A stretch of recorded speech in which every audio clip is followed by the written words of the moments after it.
marriage is not do or die, if your spouse is a time bomb and can explode and cause you harm at any time, and you're still there praying and fasting that he will change, let Osinachi's Wanchuku's death be your wake-up call. Society is enabling evil and abusive men by putting the burden of a successful and happy marriage on the woman. Society, unfortunately, expects the woman to be perfect to an imperfect and irresponsible husband. The pressure to remain married by our families and society, even if your spouse wants to kill you, is unbelievable, and our churches are not helping. It's better to be breaking news that you left your abusive husband than to be breaking news that your husband killed you. There's no reward in heaven for dying in the hands of your spouse. Hello, amazing family. Welcome to my YouTube channel, Amazing Grace with Bosse. On this program, I'm committed to changing lives and impacting people one person at a time. If that interests you, keep watching and make sure to like and subscribe. Today on this program, we're going to be talking about domestic violence, and I want us to be very realistic. I do not in any way subscribe to fighting or abuse of any kind, but we must say it as it is. Sometimes couples argue and fight. Can it be avoided? Absolutely yes. We know that some women are parrots. They would verbally abuse the man and provoke him to hit them. But that's where self-control comes in. Apart from women who are troublemakers and outright disrespectful, the truth is that some men do horrible and evil things that make the women talk. Talking is therefore the only way the women can vent. Yes, abuse can happen sometimes between husbands and wives. Not acceptable, but it can happen during the course of a marriage. And sometimes the couple realizes that, this is wrong. This is not healthy behavior, and so it never happens again.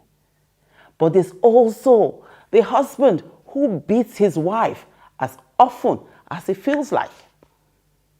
The truth is that the average African woman, even an Oyibo woman, is not likely to leave her marriage after one fight, because the man is likely to get on his knees to beg and say, I'm sorry, it's the devil.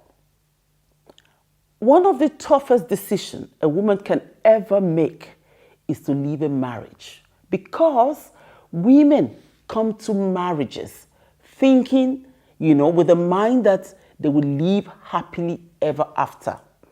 So it's not a decision that is arrived at lightly. My heart bleeds. My heart bleeds for the passing of Osinachi. Marriage is beautiful and honorable if you have the right partner.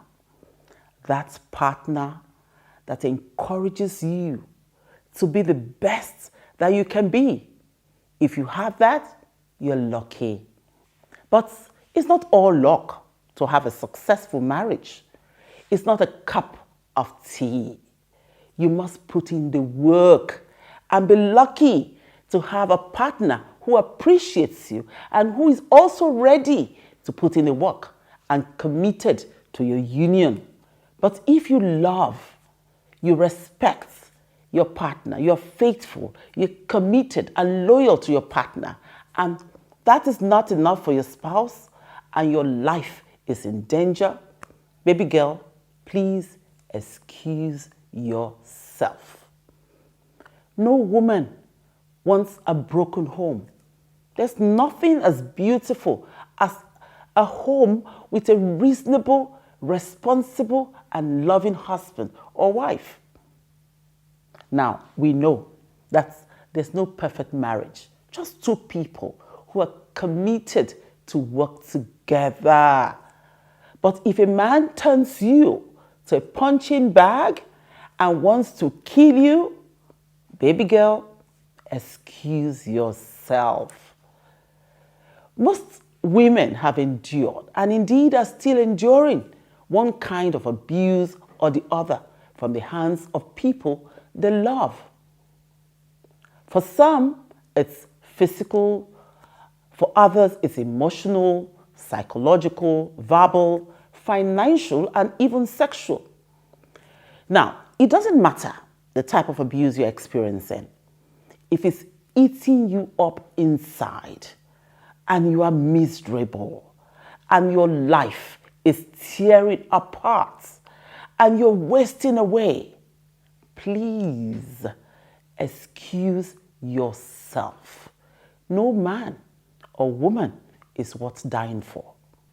If you are slowly sliding into depression, no peace, and you cannot manage the stress in that space, before you lose your mind and find yourself in a psychiatric facility or in the grave, please excuse yourself.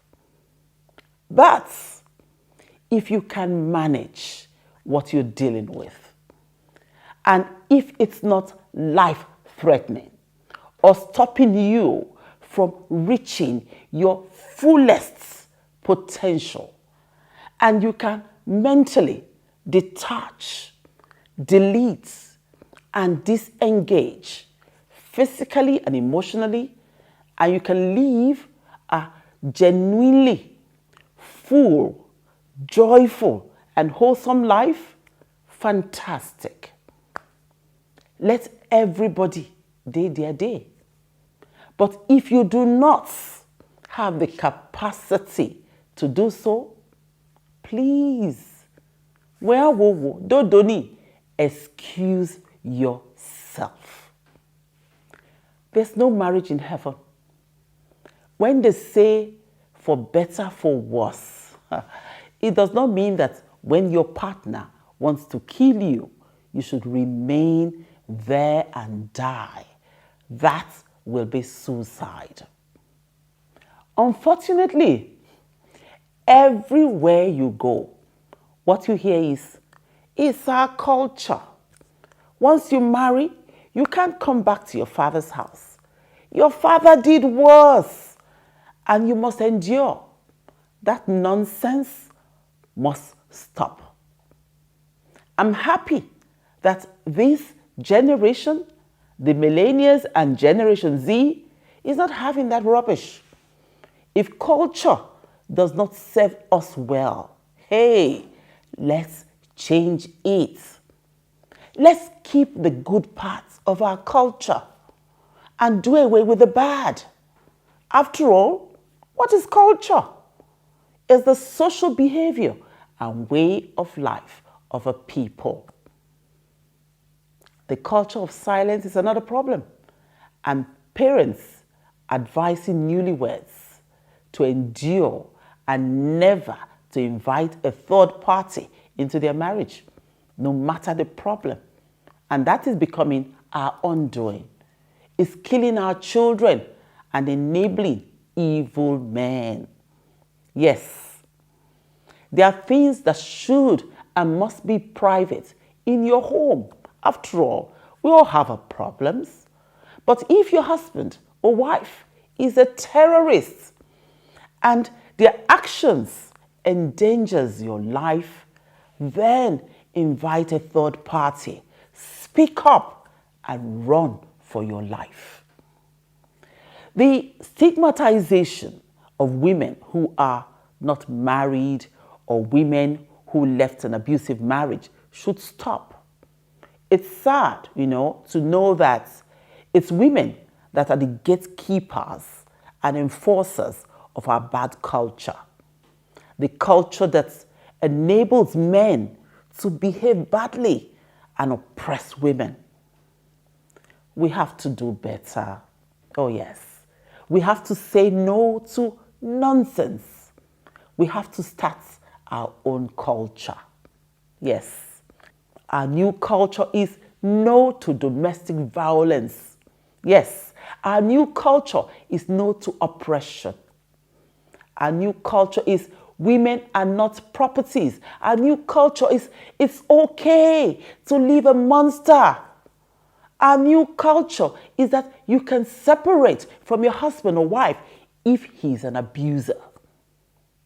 Yes. Our new culture is make sure you have your own change, your own ATM card. Our new culture is sorosoke, speak up and scream for help if your life is in danger. Our new culture is that it's okay to be single until you find the right person. Our new culture is that marriage is not do or die. Yes, enough is enough. Osinachi Nwachukwu's death is one too many.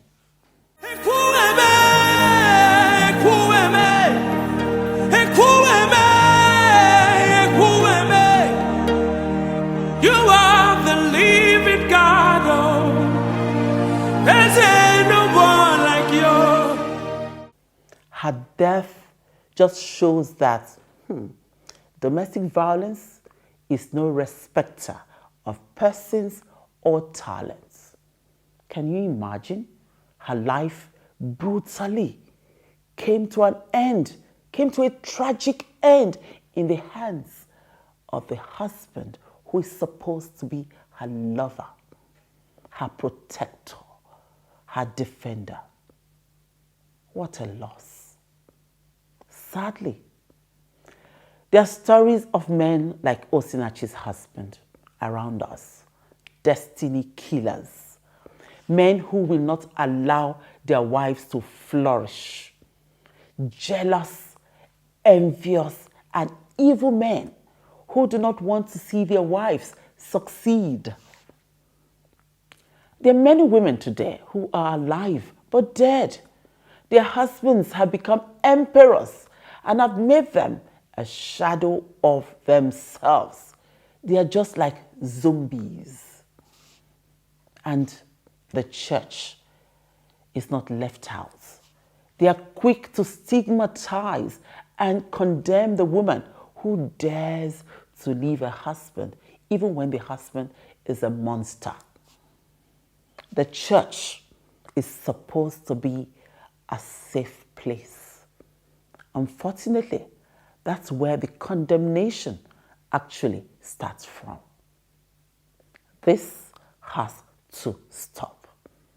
Our religious leaders must start to preach to their congregation that, yes, we know that God hates divorce, but God would rather you separate from a monster, an abuser, than die in a bad marriage. It's so sad that we live in a society that does not see, domestic violence as a criminal offense. Quite often, they tell victims that, it's a family affair. Go home and deal with it. So I guess since it's a family matter, families and perhaps the community can now have or, take it upon themselves to organize vigilante group. Yes, vigilante group dedicated to flogging and beating up abusive husbands before they graduate to become murderers like Osinachi's husband, Peter Nwachukwu. It would be nice for such men to have a taste of what it feels like to be abused, beaten, and humiliated. Perhaps that will help to reform some of them. Let's stop using kid gloves to handle abusers. Now, having said all of this, you and I know that it's not easy to walk out of a marriage. People have different reasons why they think They cannot leave an abusive or dangerous spouse. For some, it's fear of how will I survive? For others, it's how will I raise my children alone? And for others, it's shame and the stigma. Sister, that's abusive husband that wants to kill you is not your God. There's no marriage in heaven. If you're a victim of domestic violence, excuse yourself and start today to formulate a strategy. Have a plan. Have a plan. That's our show for today. Those who have ears, let them hear. Until I come your way again, stay safe and excuse yourself if your life is in danger. Marriage is beautiful, but marriage is not do or die. Bye-bye.